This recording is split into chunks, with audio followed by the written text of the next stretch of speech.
Welcome back to the Garden Hutch. Today we discuss week 11 of 2023. Let's get going.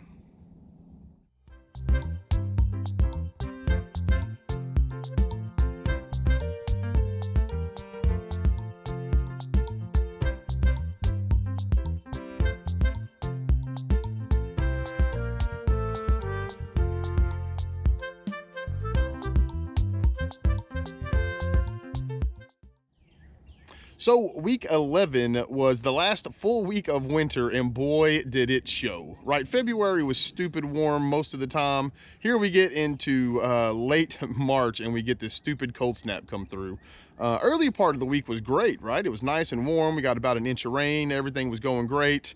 Towards the end of the week, this cold front started moving through, and I shouldn't complain much. I think all the country had to deal with it in some facet or another. And what we got was far less than a lot of you. So, bear with me whining here a little bit. But what ended up happening was towards the end of the week, it got bitter cold. It was down in the mid 20s. So of course I had to cover all of the vegetables and all of that stuff. So one of the things I want to do here today is just sort of go through and show everybody what happened with the freeze, where we got lucky, the kind of stuff I need to work on going forward.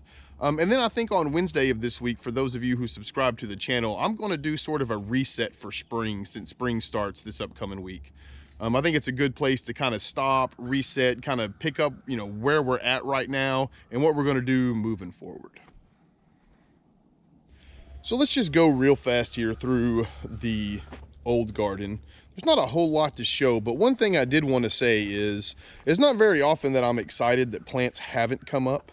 But for those of you who follow the channel know that this first half of this bed here is already planted with our early potatoes. So the idea is we want these potatoes to be ready to come out at the beginning of June to sort of go along with our carrots and such that should be coming out from there. We put them in because we were told, we put them in middle of February, and that's how you kind of get the jump start to get your early potatoes. Well, when I saw this cold front coming through, every day I was coming out here to make sure nothing had poked through the dirt. And as of right now, you can see nothing has come through yet. So that's exciting. Another good reason for that is we do not have the bird netting. We're going to do like a pseudo fence kind of running all the way around here this year, sort of keep the chickens out. I only want to do that for the summer. I like the chickens being able to get in here and sort of help us turn the dirt over and that sort of stuff. It's really good for the beds overall. It's just not good for them whenever the chickens do it and you have things planted. All right, next let's take a step in here into the top garden. Now we did go ahead and put our row covers up, and I think that kind of saved our rear end a little bit. But I thought it would be kind of nice to come out early this morning and show everybody what it looks like with your lettuce and such, your early spring, late winter vegetables or whatever after a hard freeze comes through. So as I mentioned last night, it got down to about 24 degrees. However, right now it's just about freezing. It's like 32 degrees and the sun is starting to hit everything. So you can see here, these carrots are standing up nice and fine. So far in our experience, the only time we've had our carrots die is when it got down to single digits. So I was really excited to come out this morning and see the carrots in the shape they are. They're that way all the way down. And believe it or not, they didn't even like sort of wilt down like a lot of things did in the cold. So I was going to show this. I took the row covers off, and you can see there's just a bit of frost here forming on the lettuce. I want to give a shout out to Leslie. I love you. She came out early this morning and helped me get all the plants situated, all the row covers off, so that I'd have a chance to show everybody what it looks like afterwards. But now this area here, it hasn't had sun for as long as the other ones, and you can see it's already starting to perk up a little bit.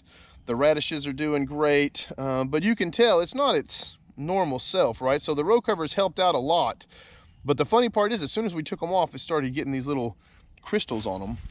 So let's go up here, and you can see this down here also is just now kind of getting the sun, so there's still a few ice crystals on them. Look at that guy right there. Hopefully you can see that.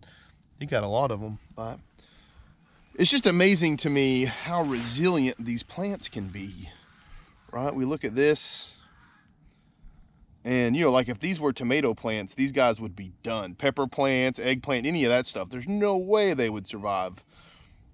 But because these are the I guess they've evolved to survive in this type of conditions. Anyway, it's super amazing to me. We're very fortunate. You can tell here, these are the greens and they did well. The beets. Now, we did go ahead and cover these rows as well, even though they don't have the hoops on them. We just took the greenhouse fabric and sort of stretched it across the top of the beds. And it seems to come out just fine. So another thing I wanted to get up early and show everyone is what the inside of this greenhouse looks like when it gets so cold. Again, it got, I believe it was 24 is what my phone is showing the low was overnight. You know, most of the time that'll kill almost any of our seedlings or whatever. So before we step in there, I do want to remember to say this. We did take the tomatoes, peppers, and eggplants inside last night. I didn't want to risk leaving them in the greenhouse. But I went in there this morning and it looks like a winter wonderland along the top of it. You know, a lot of frozen water, that sort of stuff. But the plants that we left in there to see if it worked, none of them froze. But anyway, enough of me talking about it. Let's go take a look. So the thing I wanted to show first off, I was worried about our peas. And as you can see, they did just fine. So I'm pretty excited about that. And again, all of the summer plants we brought in. So I don't want to pretend like they stayed out here and made it, because they may have. We did leave some things that were sensitive just to kind of figure out if they would work or not. But the stuff I wanted to show you was, hopefully you can see all of that frost and frozen precipitation there.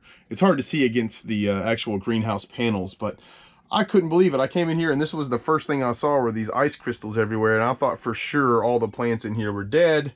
And then I started looking around, and as you can see, Leslie's flowers that we left in here, now these do not take a frost very well at all, and they all seem to be doing really well. Now the onions, they tipped, you know, they're not standing up as they were, but the same thing happened to the ones that are in the ground that we covered in the row covers, and as soon as the sun hit them, they stood back up. And of course, as you can see, we showed earlier the peas and such, they did just fine. I'm wondering if maybe these fell over because they're bigger with the frost, because you can see the ones below them, only the taller of the onions sort of had an issue. So anyway, we are really excited about the way this greenhouse has performed this year. And again, I'm paranoid, so I still take everything inside. However, hopefully as the years go on, I'll get a bit more trustworthy. I just don't want to take a risk of losing all of my plants and having to start over at this point of the year. So we'll wrap up the video here with just a couple things. The first thing I wanted to say is Wednesday's video is going to be sort of a spring reset. You know, it's the first week of spring. We just wanted to kind of give an overview of where the homestead is now, what our ambitions are going forward, that sort of stuff. So that should be fun. If you haven't subscribed, do us a solid. Go ahead and do so. YouTube will let you know when we upload new videos if you hit that little bell icon. The second thing I wanted to note is we do have a special project coming up. I won't get to it this week because of the weather, but the week after we have a new raised bed we're going to install. So if anybody out there has a raised bed coming in that they want to sort of wait for to see how we construct our raised beds from the ground up, that could be something fun to do. With all that being said, I appreciate everyone who has stuck it out here till the end. Till next time, I hope all you folks take care of yourselves. Peace.